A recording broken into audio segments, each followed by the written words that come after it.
आप कभी भी अपने जीवन में निराश मत होइए, हिम्मत ना तोड़िए, हौसला मत खोइए, आप बने रहिए, क्योंकि यीशु वो परमेश्वर आपके साथ है।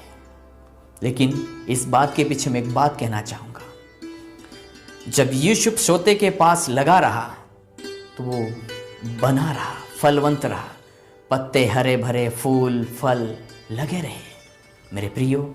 और उसके द्वारा, यूसुफ के द्वारा मिस्र देश में बहुत बड़ी परमेश्वर की महिमा हुई। ऐसे आपके और मेरे जीवन के द्वारा बड़ी महिमा होनी है, ऐसी आशा रखना है, ऐसे हिम्मत बनाना है, ऐसे विश्वास रखना है कि मेरे द्वारा लोग जानना है, मेरे पड़ोसी जानना है, मेरे गांव के लोग जानना है, मेरे शहर के लोग जानना है। ऐसा विश्वास रखकर आपको और मुझे बने रहना है। तो ऐसा ही होगा जो यूसुफ के द्वारा हुआ। प्रभु की तारीफ हो।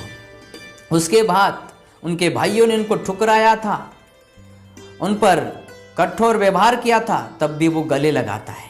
आपको और मुझे भी दुश्मनों से प्यार करना है, प्रेम करना है, गले लगाना है, सताने वालों के लिए प्रार्थना करना है। हमें बदले की भावना नहीं रखनी। यूसुफ ने कोई बदले की भावना नहीं रखी, वह अपने आप को वैसे बनाए रखा जैसे परमेश्वर को भाया। आपको और मुझे भी बनाए रखना है। प्रभु की तारीफ हो।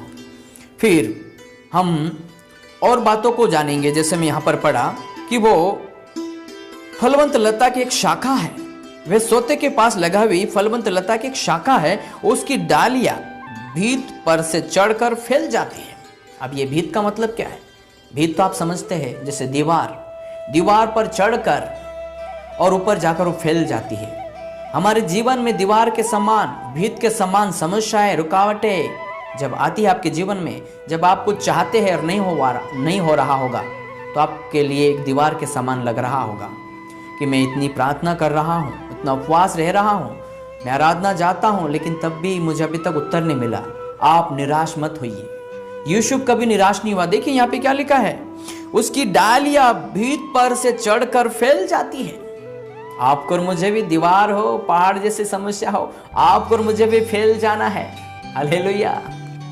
आपको और मुझे भी यूसुफ की तरह, आप पूरे मिस्र देश में अकाल पड़ा रहा, लेकिन पूरे देश के लोग, वो फलवंत हुआ, वो फैल गया, और परमेश्वर ने से फलवंत किया तो पूरी जाति के लोगों से, उस पूरे मिस्र देश के लोग और भी देश के लोग आकर वहां से अनाज ले लेकर अपने पेट को भरा और उन्होंने अपनी जरूरतें पूरी की।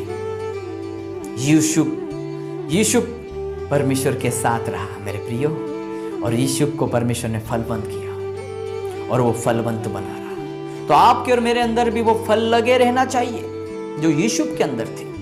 बाइबल में हम और एक जगह पढ़ते हैं, बाइबल में गलातियों, आप निकाल सकते हैं मेरे साथ, गलातियों 5:22 इसका हम पढ़ेंगे। मैं आपके सामने निकालता हूं। प्रभु का मैं धन्यवाद करता हूं, स्तुति हो। गलातियों उसका 5:22। देखिए, ये फल हमारे जीवन में लगना है। जैसे लिखा है, आत्मा का फल प्रेम, आनंद, शांति, धीरज, कृपा, भलाई, विश्वास, नम्रता, स्वयं। ये सारे फल यूसुफ के अंदर आप और मैं देखते हैं। कैसे? प्रेम के विषय में उनके भाइयों ने उनके साथ कठोरता का व्यवहार किया, लेकिन तब भी वो प्रेम किया। जब उनके यूसुफ के जीवन में कठिन परेशानी आई, तब भी वो आनंदित रहा। और शांति के विषय में भी हमने पढ़ा, शांति उनके जीवन में बनी रही क्योंकि परमेश्वर के साथ था। और यूसुफ जल्दबाज नहीं किया। देखिए यहाँ पे धीरज के विषय में, धीरज, यूसुफ कभी जल्दबाज नहीं किया। कृपा, यूसुफ किसी के साथ कभी भी बुरा व्यवहार नहीं किया, भला ही सोचा, कृपा का व्यवहार रखा। फिर भलाई का ही काम किया सबके साथ, अपने भाइयों के साथ भी। और जब मिस्र देश में पोतीफर के घर में जाता, वहां पर भी भला काम किया। जब जेल में जाता, तब भी वो भलाई का काम किया। इसलिए यूसुफ के अंदर ये फल हम देखते हैं।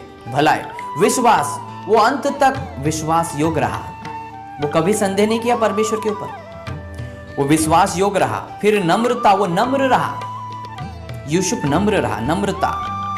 और स्वयं, वो स्वयं अपने आप को स्वयं रखा। प्रभु का धन्यवाद हो। ये सारी बातें हम यूसुफ के अंदर देखें।